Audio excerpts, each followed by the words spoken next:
Donc, on va revoir les bases du diagnostic et des conséquences des conflits fémoraux acétabulaires. Donc, vous voyez tout de suite que ça s'adresse quand même à une population de sportifs, même si on n'est pas tous capables de faire le grand écart.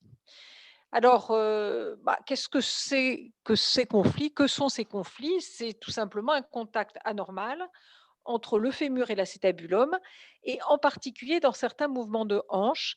Et donc, on retrouve ces conflits fémoro-acétabulaires chez des sportifs, les sportifs en particulier qui doivent lever la jambe un peu haut. Donc, il y a le football, la danse et puis les sports de combat.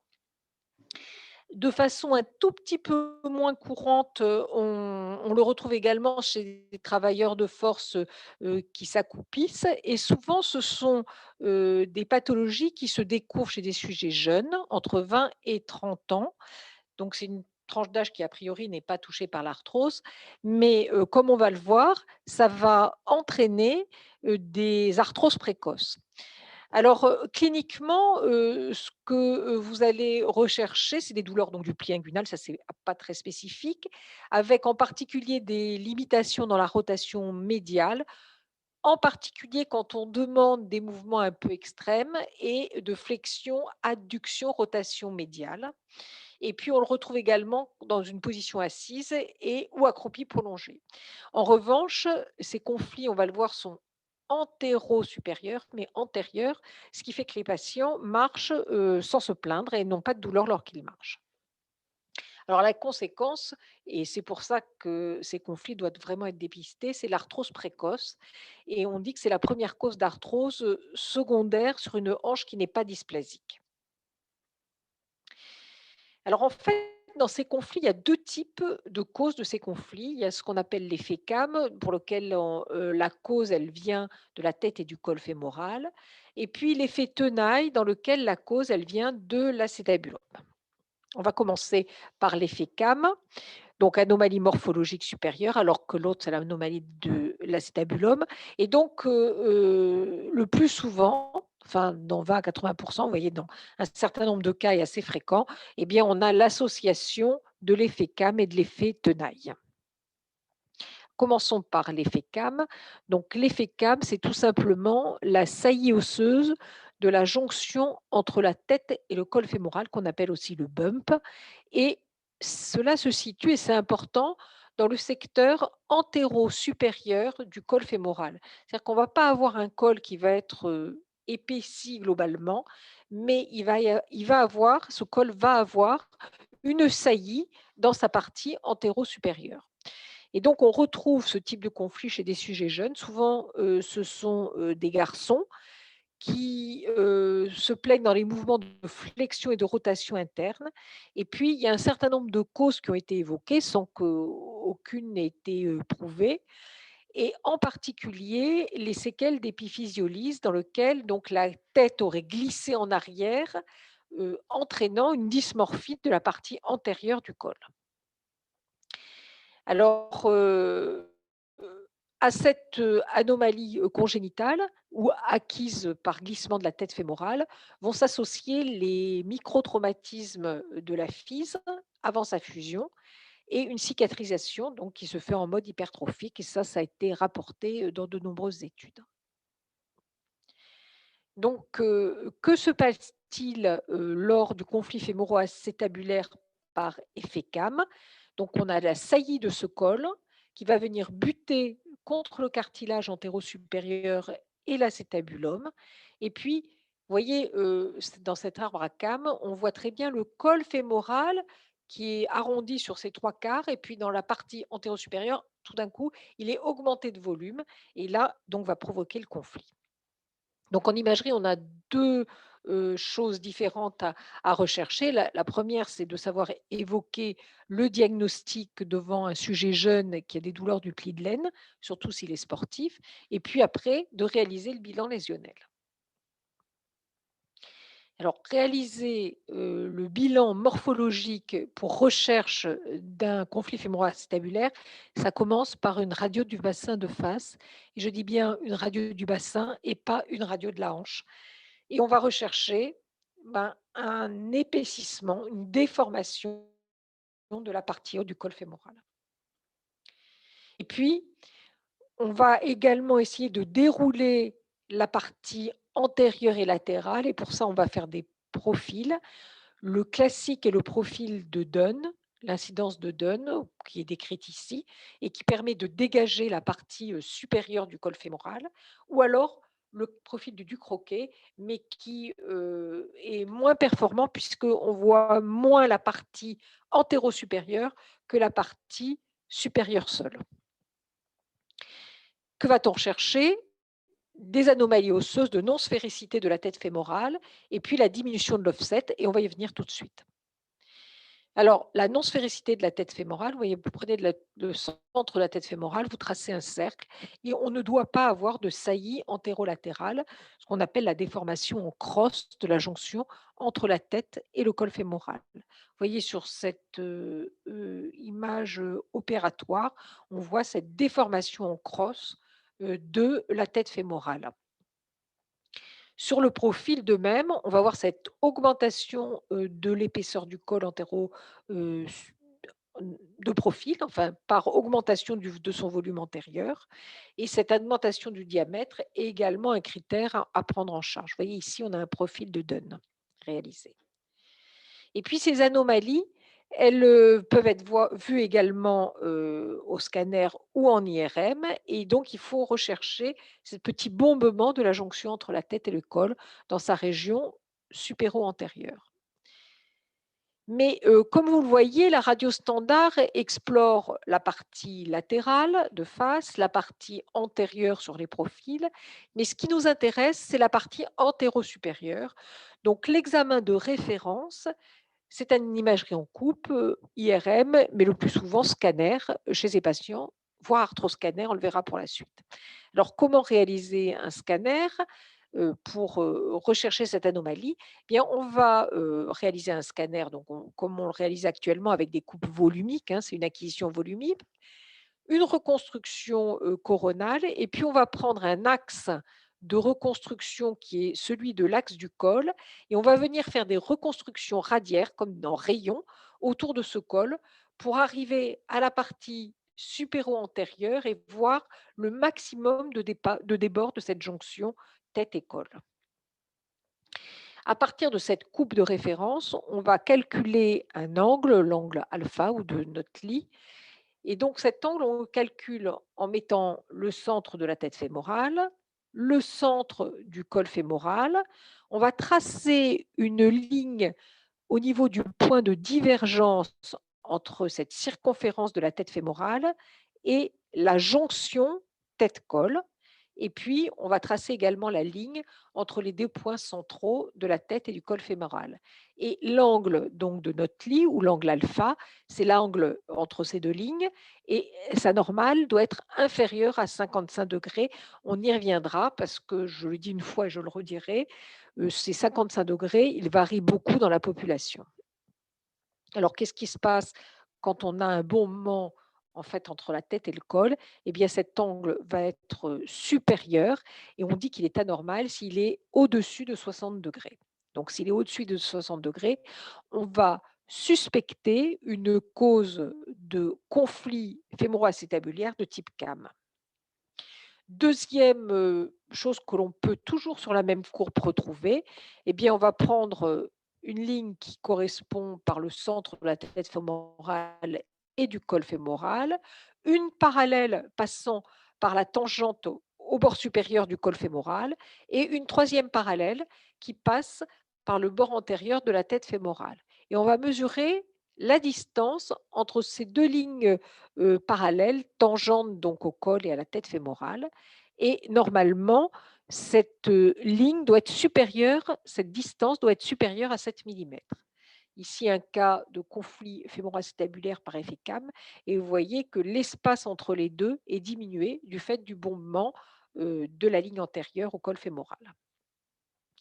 Alors, je le répète, hein, cet angle alpha et cet offset, il faut faire très attention, ils ne doivent jamais être interprétés seuls parce que la reproductibilité interobservateur est moyenne et qu'il y a un grand chevauchement entre les angles et les mesures de la population normale et de la population pathologique.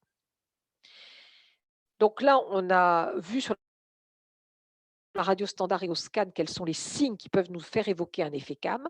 Et maintenant, on va retrouver les conséquences.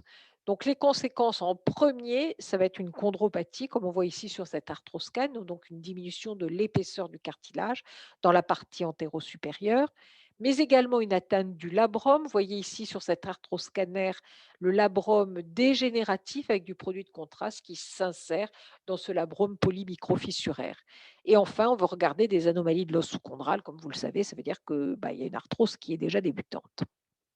Encore un autre cas d'effet CAM, vous voyez cette absence de cartilage dans la partie supéro-latérale de l'acétabulum.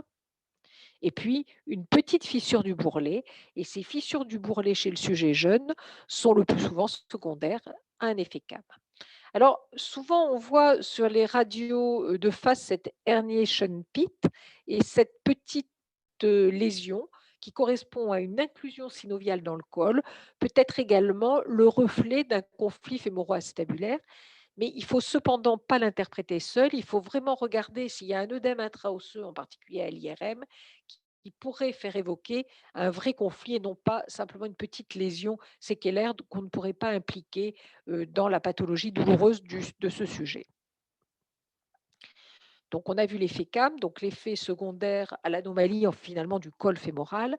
Deuxième cause de conflit fémoro-acétabulaire, c'est l'effet d'Iptenaille. Et là, c'est l'anomalie morphologique du mur antérieur de l'acétabulum qui vient trop loin, couvrir de façon trop importante la tête fémorale. Et alors, qu'est-ce qui se passe lors des mouvements de rotation interne comme ici? On va avoir un coup sur la partie antérieure et un contre-coup sur la partie postérieure de l'acétabulum.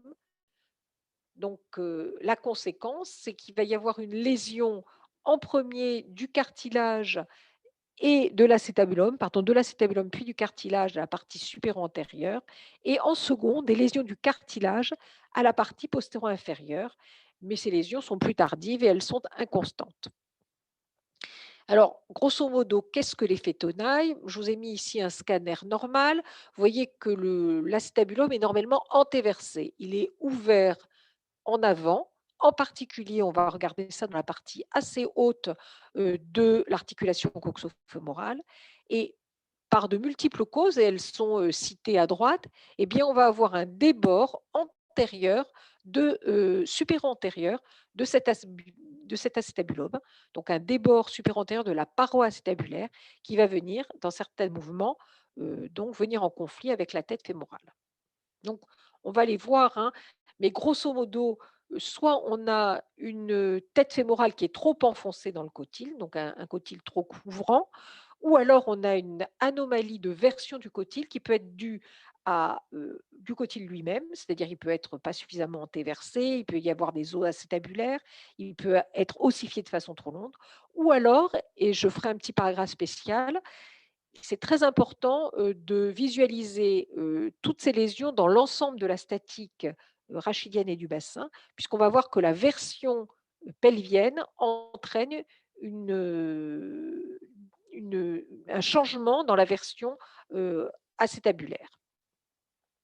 Donc là, il s'agit de sujets féminins, plutôt d'un âge un petit peu plus supérieur aux jeunes garçons dont on a parlé, et bien sûr dans un contexte de sportif. Et toujours pareil, il faut savoir évoquer le diagnostic et faire le bilan lésionnel. Alors, évoquer le diagnostic, je le répète, ça fait au moins la deuxième ou troisième fois, c'est pas sur une hanche de face, c'est sur un bassin de face, et ça prend vraiment toute son importance dans les conflits par effet tenaille. Alors, je reviens un tout petit peu en arrière. Normalement, et je vous ai remis cette petite image de scanner d'une articulation coxofémorale, eh bien, on a la ligne qui correspond à la paroi antérieure qui est en dedans de la ligne qui correspond à la paroi postérieure. Et donc, ça correspond à l'antéversion physiologique qui est d'environ 25 degrés pour nous permettre de nous asseoir et de ne pas nous luxer en position quand on est assis. Ce qui se passe dans le conflit, dans l'anomalie de cette paroi antérieure, c'est qu'on va avoir un débord antérieur pour lequel on va pas avoir d'antéversion, mais plutôt une rétroversion ou une absence de version. Et vous voyez, chez ce patient qui a un conflit fémoro-acétabulaire par effet tenaille, la paroi antérieure qui vient croiser la paroi postérieure à la partie haute de l'acétabulum. Donc, ce signe du croisement est un des signes à rechercher pour la recherche de l'effet tenaille. Voici d'autres cas, et vous voyez ces signes du croisement où on voit nettement la paroi antérieure, ici en bleu, qui vient croiser à la partie haute de l'articulation la paroi postérieure. Deuxième petit signe, mais qui est un signe secondaire au fait qu'il y a une absence d'antéversion. Normalement, quand on a une antéversion de l'acétabulum, eh bien, la paroi postérieure, quand on la dessine, elle vient en dehors du centre de la tête fémorale, alors que quand l'acétabulum n'est pas suffisamment antéversé ou quand il n'est pas du tout antéversé, eh bien, le centre de la tête fémorale va se situer en dehors de la paroi postérieure. Voici au scanner, vous voyez, on est donc dans la partie haute. Je vous ai mis la normale avec l'antéversion physiologique. Et là, vous voyez qu'on a une rétroversion de l'acétabulum, tout à fait possiblement rentrant dans le cadre d'un effet tenaille. Alors, deuxième chose, c'est la position de la tête et de l'acétabulum trop profonde qui va faire une couverture excessive de l'acétabulum. La première, c'est la coxa profunda. Vous savez que cette coxa profunda, eh bien, c'est le fait que la ligne de l'arrière-fond de l'acétabulum croise en dedans, est en dedans de la ligne ilio-ischiatique. Donc, on a un fond, vous voyez ici cet acétabulum qui croise en dedans la ligne ilio-ischiatique. Les voilà. Et le deuxième cas, encore plus important, c'est la protrusion acétabulaire. Et là, c'est la tête fémorale qui va être interne par rapport à la ligne ilio-ischiatique. Donc, c'est encore plus important. Et bien sûr, ces deux causes vont entraîner une couverture acétabulaire beaucoup plus importante que dans la normale de la tête fémorale. Toujours sur le bassin de face, hein, bien sûr. Et voici chez ce patient, bassin de face. Vous voyez, du côté droit, on a une coxa profunda avec l'arrière-fond de l'acétabulum qui est interne par rapport à la ligne ilio-ischiatique. Et ici, une protrusion acétabulaire.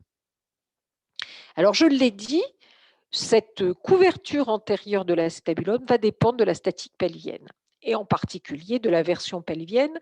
La version pelvienne, c'est l'angle entre la ligne verticale qui passe par le milieu des têtes fémorales et une ligne qui passe par le milieu du plateau vertébral de S1, supérieur de S1. Et cette version pelvienne, donc, est normalement située entre 13 plus ou moins 6 degrés.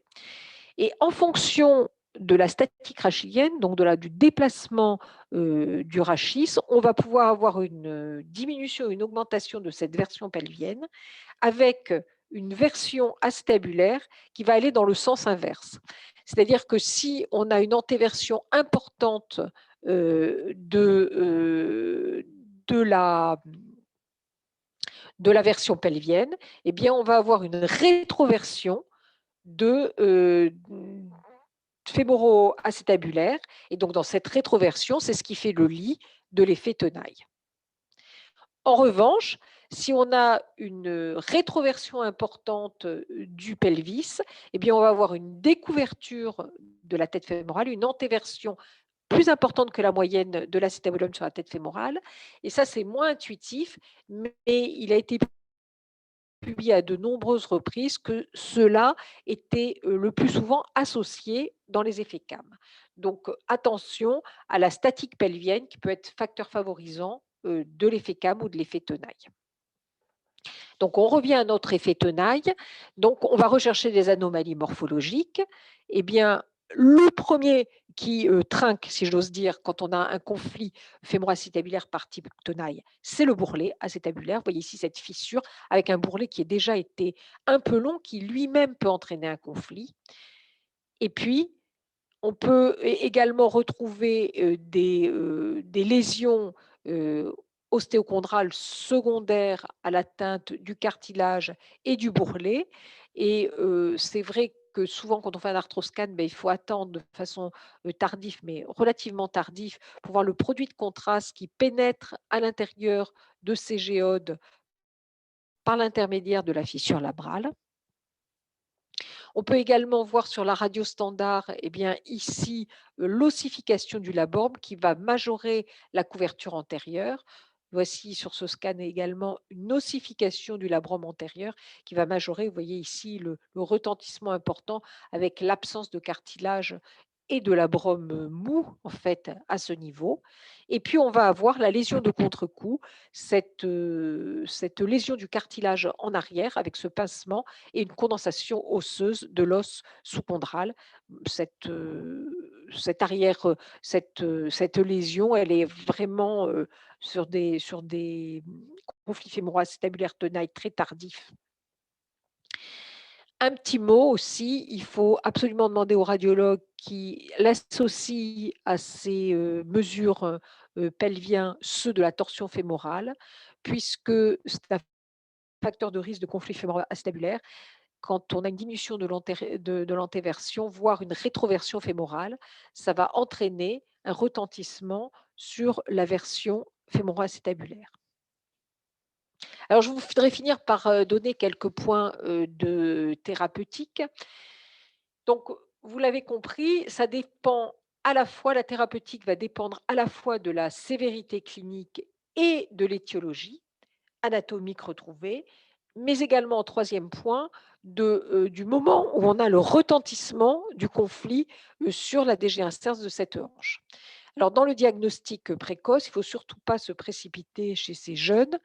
euh, Quand il n'y a pas d'atteinte dégénérative, quand le diagnostic est très précoce et surtout si on ne voit que des signes morphologiques sans aucune atteinte qui puissent rapporter la douleur à ce conflit. Donc, dans un premier temps, c'est le traitement conservateur. Et puis, dans les cas réfractaires, si au bout de quelques mois, on n'arrive pas à gérer la douleur du patient, on peut proposer soit une ostéoplastie du col, ça veut dire qu'on va aller enlever le petit bout du col qui dépasse dans l'effet CAM, soit faire des acétabuloplasties, c'est-à-dire qu'on va enlever la surcouverture de l'acétabulum. Mais vous l'avez compris, il y a vraiment un problème important de timing parce qu'on n'a pas le droit de traiter toutes les anomalies morphologiques parce qu'on risque d'opérer des patients qui ont des douleurs du bassin, mais qui ne sont pas vraiment liées à leurs anomalies morphologiques. Et puis, si on traite trop tardivement, si on a déjà une atteinte dégénérative constituée, on ne pourra pas attendre de bénéfice d'une ostéoplastie ou d'une acétabuloplastie. Alors juste pour vous montrer, vous voyez ce gros bombement de la jonction tête-col sur un effet CAM. Là, vous voyez le chirurgien qui a enlevé la partie supérieure du col et la radio qui en découle avec un col qui a retrouvé une structure à peu près normale. De même ici, chez ce patient, vous voyez la radio, on a enlevé un petit bout de l'acétabulum pour découvrir la tête fémorale et les images qui sont peut-être un tout petit peu moins parlantes de la résection du labrum. Alors, qu'est-ce qu'il faut retenir? C'est d'abord que ce conflit fémoro-acétabulaire, il faut l'évoquer devant toute douleur d'oreille mécanique chez un sujet jeune, surtout s'il est sportif. Et donc, à ce moment-là, on doit réaliser un bilan d'imagerie pour voir si on retrouve des facteurs qui pourraient favoriser ce conflit fémoro-acétabulaire. Et que le premier cliché à réaliser, c'est un bassin debout de face, donc le bassin en entier, et deux profils au minimum 2 profils de Dunn ou de Ducrocquet, si, on le souhaite. Et puis, on va compléter ce bilan, soit par un bilan toujours pour rechercher, un conflit lui-même, donc là, le scanner va suffire, mais surtout pour rechercher de la conséquence de ce conflit et là, il va falloir opacifier l'articulation et en France, l'examen qui est réalisé le plus souvent, c'est l'arthroscanner ou l'arthro-IRM, mais dans chez peu de patients, en fait. Mais surtout, il faut être extrêmement prudent dans nos diagnostics. Il faut faire attention, aux chiffres, en particulier, langue alpha et l'offset, parce qu'isolément, ces mesures ne sont pas une preuve diagnostique. C'est vraiment dans le contexte clinique évocateur d'un conflit fémoro-acétabulaire que l'association à des anomalies morphologiques et à des anomalies secondaires à ces anomalies morphologiques vont pousser parfois au traitement chirurgical. Et puis, il faut bien comprendre que ces anomalies morphologiques, elles sont présentes chez beaucoup de patients qui sont asymptomatiques et qui n'auront jamais d'atteinte dégénérative de leur hanche.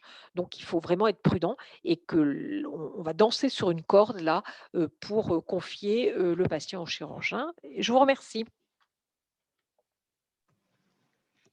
Merci beaucoup, Catherine. C'était passionnant, très clair, super présentation. Je pense que c'est vraiment des messages importants pour nous rhumatologues à avoir en tête. Effectivement, à évoquer ce conflit fémoro-acétabulaire chez les sujets jeunes pour arriver au timing optimal de la prise en charge. Donc, tu as bien rappelé le bilan radiologique à faire avec les radiographies du bassin de face, on a bien compris, et les profils. Non, mais je le dis parce que ça, c'est très important parce que souvent, là, on regarde les radiographies de hanches de face. Or, évidemment, le signe du croisement n'a pas du tout la même valeur si le rayon est centré au niveau du pubis, hein, comme sur le bassin. Oui. On peut avoir un croisement vraiment beaucoup plus fréquent si on est centré sur la hanche. Donc, ça n'a pas du tout la même valeur et donc il faut regarder la radio du bassin de face.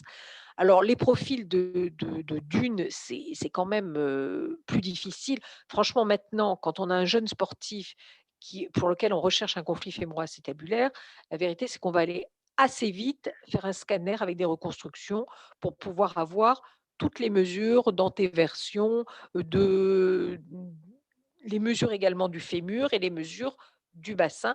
Là, c'est plus de l'ordre de l'EOS et de la station debout pour avoir une vraie incidence pelvienne. Et donc, la place de l'IRM pour rechercher un côté un peu Alors la place de inflammatoire. l'IRM, je dirais qu'elle est plutôt, c'est-à-dire que faire un arthroscanner à des sujets jeunes, on n'aime pas bien, hein, faire un arthroscanner de hanche à des sujets jeunes et donc on va rechercher par l'IRM des signes en particulier de l'acétabulum, des lésions de l'acétabulum, parce que ça, on le voit bien en IRM. On va très bien voir en IRM, par exemple, j'en ai montré un cas, l'œdème de l'os sous-chondral mais par contre, le cartilage, on est beaucoup plus fin en arthroscanner pour voir les petites lésions du cartilage, hein. Ok, alors on a un petit nombre de questions qui sont arrivées pour évaluer ta version pelvienne en radiologie. Qu'est-ce que Alors la version pelvienne, ça s'évalue sur les clichés en position debout et en charge. Et donc, sur le profil debout et en charge, je vous ai montré mais ça sur un profil, hein, il faut faire de la statique rachidienne. Il y en a qui font ça en position allongée sur le scan, parce qu'on peut faire ce calcul sur le scan, mais ça a quand même moins d'intérêt parce que la vérité, c'est qu'on marche debout quand même. Donc, il faut faire des clichés. Alors, l'idéal, c'est les os, mais si on n'a pas des os, eh bien, on fait des clichés pour mesurer la version pelvienne en position debout.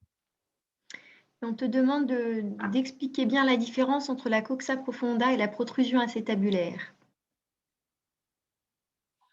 Alors, la coxa profunda, peut-être que je peux revenir à mes petites.